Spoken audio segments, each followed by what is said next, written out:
ગત તારીખ 3/8/2024 રવિવારના રોજ અત્રેના ડુમસ પોલીસ સ્ટેશન ખાતે એફઆઈઆર નંબર 403/2025 હેઠળ મહેફિલનો ગુનો દાખલ કરવામાં આવેલ છે, જેમાં ગુજરાત નશાબંધી સુધારા વટહુકમ 2016ની કલમ 66(1)B, 65AA, 81 તથા 83 ક મુજબ આ ગુનો દાખલ કરવામાં આવેલ છે।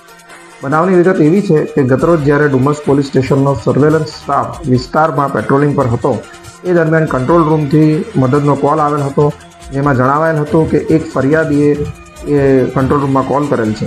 આ ફરિયાદીનો સર્વેલન્સ સ્ટાફ દ્વારા સંપર્ક કરતા તેઓએ જણાવેલ કે તેઓની પુત્રવધુ ડુમસ પોલીસ સ્ટેશન વિસ્તારની એક હોટલમાં બેસીને મિત્રો સાથે પાર્ટી કરી રહેલ છે।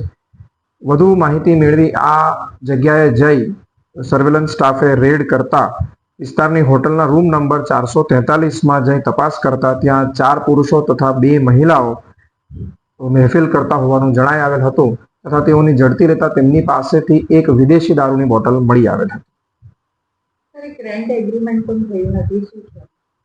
ઉપરોક્ત હોટલમાં કુલ 464 રૂમ છે, જે પૈકીના 100 રૂમ ખાનગી માલિકીના છે।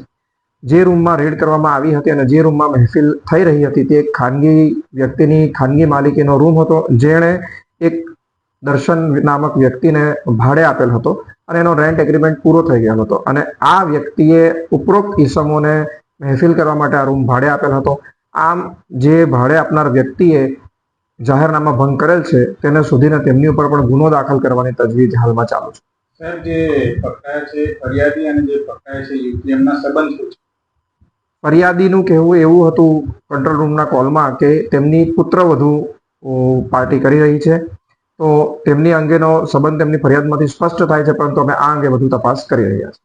સર, દારૂ કઈ રીતે લાવ્યા હતા ત્યાંથી એની પણ તપાસ? હાજી, તેઓએ આ વિદેશી દારૂની બોટલ ક્યાંથી મેળવી હતી એ અંગે અમે ખાનગી રાહે વધુ તપાસ કરી રહ્યા છીએ।